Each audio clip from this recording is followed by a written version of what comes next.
up? Kasama ko po si Ate Katrina. Nandito po kami sa Remulla. At para sa inyo po, ano po ang gas law? Gas law, para sa akin, isa lang siyang law na dapat nating intindihin dahil ito ay nararapat na ayusin natin at intindihin. Sige po. Maraming salamat Thank you po, Ate po. Katrina. Thank you po. In your opinion, what is gas law? The gas law were developed at the end of 18th century when scientists began to realize that the relationship between pressure, volume, and temperature of a sample of gas could be obtained which Why do you think gas law is created? Walang pre. Sabihin nyo kasi pre kung hanggang saan yung babasahin ko.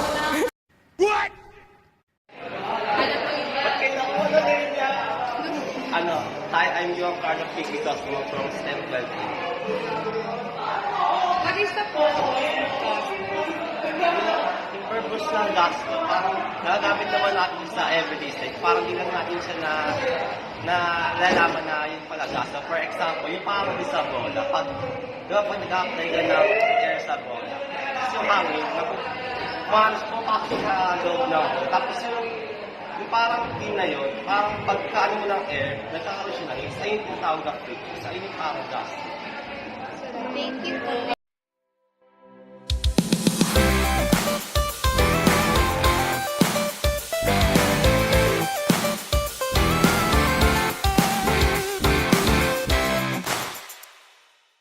There are 4 variables that are manipulated in the different gas laws: pressure, temperature, volume, and moles.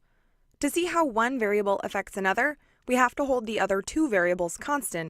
Robert Boyle was an Anglo-Irish natural philosopher, chemist, physicist, and inventor. Boyle is largely regarded today as the first modern chemist and therefore one of the founders of modern chemistry and one of the pioneers of modern experimental scientific method. The relationship between pressure and volume. We'll hold moles and temperature constant by using a sealed container and a consistent temperature. When we decrease the volume, the pressure increases. This is an inverse relationship, which means the variables will be on the same side of the equation and the constant will be opposite. Here's the equation for pressure and volume. Pressure times volume equals some constant. Now, to see where Boyle's law is coming from, we need to look at the starting pressure and volumes, and finishing pressure and volumes. Mathematically, we can use substitution to put these 2 equations together, because they both equal the same value, K. In magic, we have Boyle's law. Let's try using it. A syringe is filled with air to 60 milliliters at 1 atmosphere. Then the syringe is sealed and compressed to 20 milliliters. What is the final pressure? Using Boyle's law, P1V1 equals P2V2, you can rearrange this equation now or after plugging in the numbers. It doesn't matter, but for neatness, I'm going to rearrange it now. I need the final pressure, or P2, so I'm going to get that isolated by dividing both sides by V2. Then clean it up and plug in the data. And you get 3 atmospheres. Do a concept check to see if that makes sense. Volume went down, pressure went up. That's inverse. Yep, it makes sense. Joseph Louis Gay-Lussac was a French chemist and physicist. He is known mostly for his discovery that water is made of 2 parts hydrogen and 1 part oxygen, for 2 laws related to gases, and for his work on alcohol-water mixtures, which led to the degrees Gay-Lussac used to measure alcoholic beverages in many countries. Temperature, keeping moles and volume constant, and sometimes it's called Gay-Lussac's law. We know that when temperature increases, pressure also increases. This is a direct relationship, which means the variables will be on opposite sides of the equation. Pressure equals temperature times the constant. Just rearrange a little, and now when we compare the before and after, we use substitution again to get Gay-Lussac's law. A flask filled with carbon dioxide is heated from 10 degrees Celsius to 40 degrees Celsius. The starting pressure is 98 kilopascals. What is the final pressure? We're using Gay-Lussac's law, and we need to find the final pressure, so let's rearrange the equation first.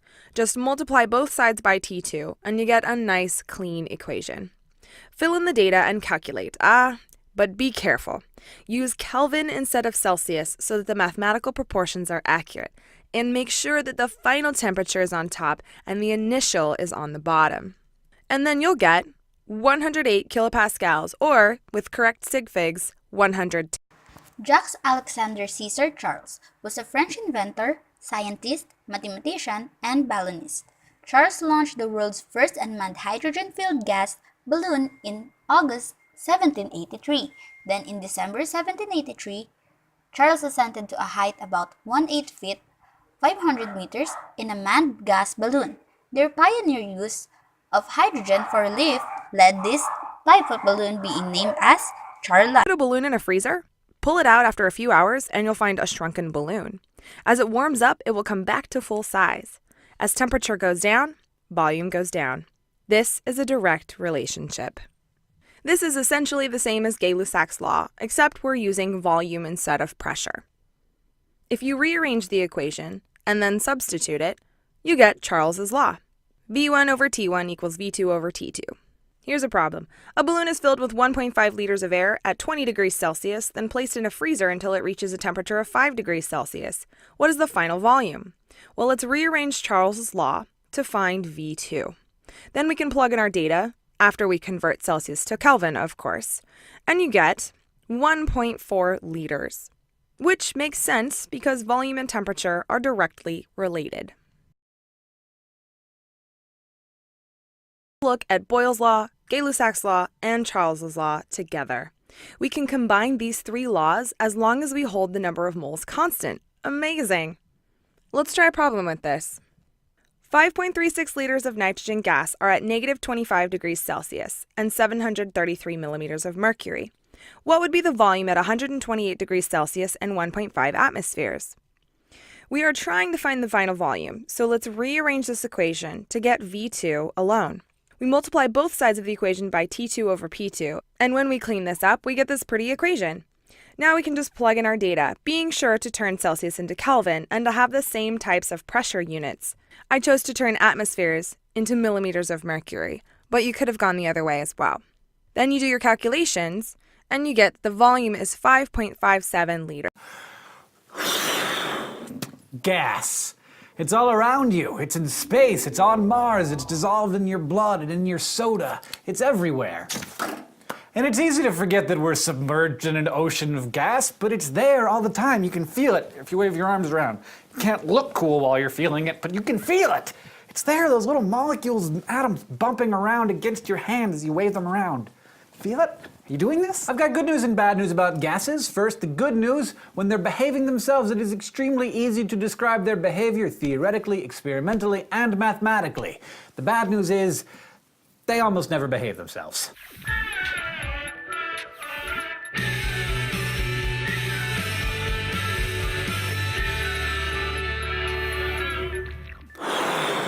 The first mathematical description of the behavior of a gas was a link between pressure and volume. In a closed system, like the inside of this balloon, when we decrease the volume of the balloon, the pressure inside goes up. And if we could somehow expand the balloon, then the pressure inside the balloon would go down. If I keep pushing on it, the pressure inside might go so high that it'll break. I can't do it. It's a very strong balloon. The relationship here is a simple one. When you multiply the pressure and the volume together, you get a constant. As long as the temperature and the amount of gas stays the same, so does that constant. It's called Boyle's law, and it was a pretty big deal back in the 1600s. It's also one of the greatest scientific misattributions of all time. Robert Boyle was a super rich Englishman raised in Ireland. His father was so rich that he paid another family to raise his children. I guess because he was too busy administering lands or something. Boyle had lots of great ideas about science and chemistry. His most important one, and this is arguably even more important than Boyle's law, being that chemists should publish papers not on what they feel is correct, but rather on theories that have been backed up by experimentation. Richard Townley, a wealthy but considerably less wealthy Englishman, struck up a relationship with Boyle, telling him about some of his work that would disprove one of those but it feels right kind of chemists. Boyle published a paper mentioning that work, which he called Townley's hypothesis, but which ended up, because of Boyle's superior scientific standing and possibly his wealth, being called Boyle's law. But here's the really messed up thing: the experiments that led to the creation of this theory were actually done largely by Townley's family friend and physician, Henry Power, who was not a member of the aristocracy at all. He was just a working-class scientist. Power was working on a publication that would have snared him the position as discoverer of the relationship between the pressure and volume of a gas, but Boyle, having discussed the ideas with Townley privately, published his first, attributing Townley as the sole researcher, ensuring that Power's contributions were all but lost to history. Henry Power's Wikipedia page didn't even mention Boyle's law until a few weeks ago, when I personally added a paragraph about it, with proper citations, of course. But no matter who thought it up or who it got named after, Boyle's law is pretty cool. For a given amount of gas at a constant temperature, pressure times volume always equals the same number. But where is that constant coming from, and why is it different for different amounts of gas at different temperatures? Well, it was more than 100 years before we'd figure out the answers to those questions with the help of a Frenchman, Jacques Charles, and our old Italian house elf friend Amedeo Avogadro. Charles and Avogadro created equations much like Boyle's law, with two features of a gas being linked directly together by constants. Charles discovered that volume divided by temperature equals a constant, as long as the pressure remains the same, and then Avogadro figured out that volume divided by the number of moles in the container at a constant pressure and temperature gave yet another constant. But here's the crazy cool thing, all of these scientists were basically dealing with a different form of the same equation, an equation that we must never forget and is gonna be stuck in my head until I die. And here's how it works. Pressure times volume is equal to the number of moles of substance times a constant times temperature. PV equals nRT, the ideal gas law, which works for all gases as long as they behave themselves. Now here's the cool part. Using this equation, we can show how all of these chemists were dealing with the same relationship. They were just clumping various variables together in different orders. All of the chemists we just mentioned, Charles, Avogadro, and Boyle, or more properly Townley and Power, figured out their contribution to the ideal gas law experimentally. But more interesting to me is that it can be understood theoretically. First, we have to understand what each of these variables actually mean. In that same way, the atoms and molecules that make up gases are bouncing against things, applying pressure to them. This balloon is inflated because the molecules are bouncing around inside of it, bumping into the inside of the balloon harder than the molecules bouncing off the outside of the balloon. Scientists generally measure pressure with the SI units of force, newtons per area, meters squared, which is shortened to pascals. But since pascals are so tiny, we either use kilopascals or we use the pressure here on Earth at sea level that we call 1 atmosphere or 1 ATM. Completely by chance, 1 atmosphere is equal to 101,325 pascals, but that's so close that we often just say that 1 atmosphere is 100,000 pascals or 100 kilopascals. Volume is the amount of space particles have to exist inside of, so yeah, that makes sense. When the volume goes down, the pressure goes up because there are more particles in a smaller space and they'll each hit the walls more often. And it's simply the amount of gas, the number of moles in the system. Here I am decreasing the amount of gas in the system, and in response the volume is decreasing, obviously, but so is the pressure inside the balloon. R in the ideal gas law is called the universal gas constant, even though, as we will see in a coming episode, it is neither universal nor constant. It's 8.3145 liter kilopascal per Kelvin mole. Temperature is experienced by you and me as hot or cold, but at the atomic level it's kinetic energy, literally how fast or slow the average particle is moving. So if temperature goes up, so will the pressure, as the particles are moving faster, and thus will run into the sides of the container more often. So now we know about all of the little bits of the ideal gas law, so let's take a look at it in action. We here at Crash Course generally like to be very safe. This is a little bit overkill here. I put a little bit of water into this soda can, and now I'm boiling it. So instead of atmospheric gas in this can right now, there's water vapor, and it's hot, and all the molecules are zipping around like crazy. We pick it up, and we plop it down inside of that. Oh, and it crushes itself. So what just happened there? Well, let's see what the gas law can tell us. So which of these things are changing? Starting on the right-hand side, R is constant, so that can't change. The temperature of the gas, though, that definitely changed. It drops like mad when it's exposed to the ice water. N is decreasing too, as water vapor is condensing into liquid water. It thus disappears from the gas phase, so the net result on the right-hand side is a decrease, and that means the left-hand side has to have a net decrease too. So on to the left-hand side, the pressure does indeed drop because the lower temperature makes the molecules move move more slowly, thus bumping into the sides of the can a lot less than before. And volume drops too, but not quite for the reason you might think. It's really that the pressure inside the can goes so low that the pressure outside the can, the atmospheric pressure, literally crushes the can. Now I understand that you probably don't think this is as cool as I do, but understanding the physical reality of atoms and molecules smacking into things is a special kind of beautiful for me. It's also pretty cool that if you know any 3 things about a gas, you can figure out the 4th using the ideal gas law. Of course, not all gases behave ideally, and all gases deviate from the law at low temperatures or high pressures, but we'll save that discussion for a later episode. Jargon fun time! STP means standard temperature and pressure, which according to the lords of chemistry is 0 degrees Celsius and 100,000 pascals, or 100 kilopascals. 1 mole of any ideal gas takes up 22.4 liters of space at STP, which is a fact that can simplify a lot of calculations. Absolute zero is the temperature at which all movement of all particles stops. It is 0 kelvins, or negative 273.15 degrees Celsius. And that's all for this episode. Thank you for watching Crash Course Chemistry. If you were paying attention, you learned about how the work of some amazing thinkers combined to produce the ideal gas law, how none of those people were Robert Boyle, and how the ideal gas equation allows you to find out pressure, volume, temperature, or number of moles as long as you know 3 of those 4 things. And you learned a few jargony phrases to help you sound like you know what you're talking about. This episode of Crash Course Chemistry was written by me, the script was edited by Blake DiPastino, and our chemistry consultants were Dr. Heiko Langner and Edie Gonzalez. It was filmed, edited, and directed by Nicholas Jenkins. Our script supervisor was Caitlin Hoffmeister, and our sound designer is Michael Aranda. Our graphics team is Thought Cafe.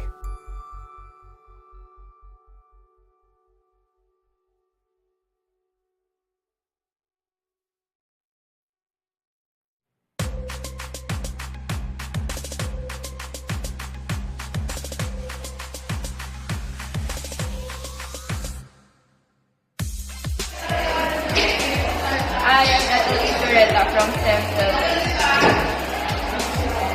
Here's the first question. How can we apply gas law in our everyday life? We can apply gas in everyday life, for example, for fun, for example, for adventure, for example, a parachute. When the car is sick, the balloon expands, which helps a gas, the balloon expands with the help of which explains some laws that are present in gas law. What do you think is the purpose why this gas law is created? I think every law has a purpose. So I think gas law is created for the help of humans, for the benefit of humans, the benefit of animals, and the benefit of our ecosystem. Thank you. Thank you.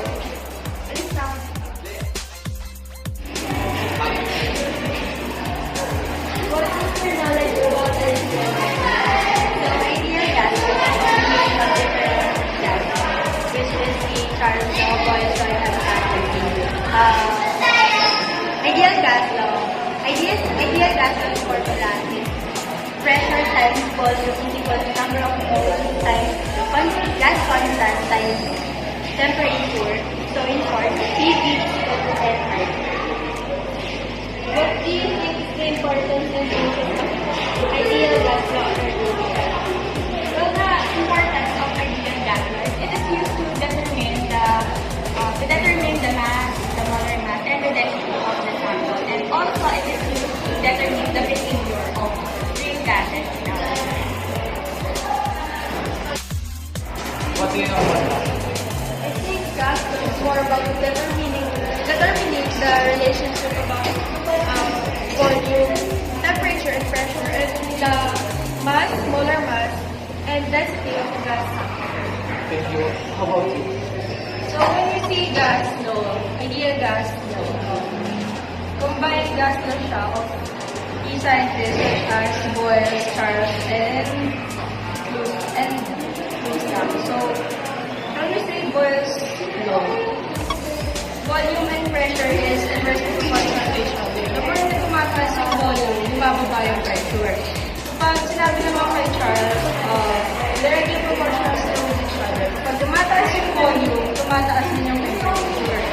Then, yung may usap sa gas, temperature and pressure is directly proportional to each other.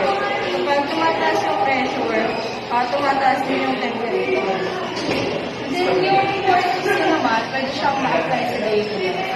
naman kasi yung sa injection, ano siya, isa siyang application ng words. So kapag yung injection, yung sa ginala, neutral state lang siya. Tapos, hindi lang mataas yung standard. Yung volume niya tataas. Kasi aapat din yung parang substance. Then yung pressure niya bababa. Kaya nangyayari yun, para yung pressure sa loob, saka pressure sa labas, mag-equal na lang yun. Ito ang example, first law, kapag may sasakyan ka, pupunta ka sa mainit na temperature, dapat yung gas ng tires mo ay medyo mas mababa. And pag pupunta ka like sa Baguio, sa cold temperature naman, dapat medyo mas mataas kasi yung gas parang maliit siya.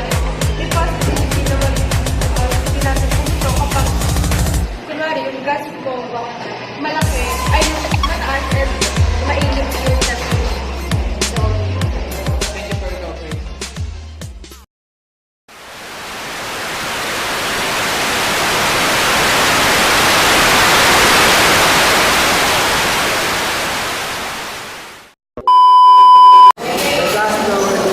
Wait lang, wala. Sa iba't ibang bagay na nagagamit sa sasakyan. puro pa pogi.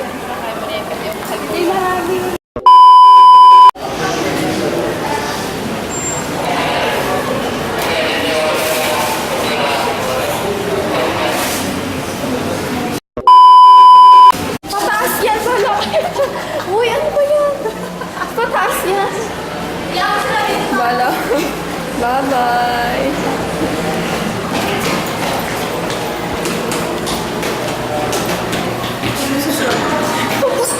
Pusisan mo. Napunta dito yun. Abangan nga dito yan.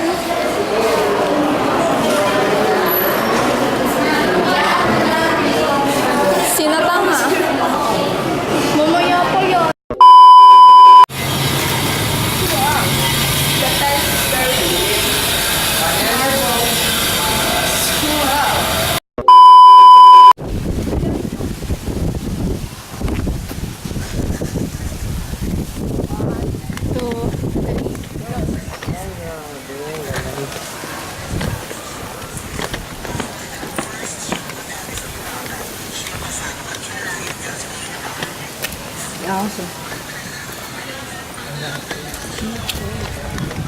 Saan tayo sasakay sa Tirana?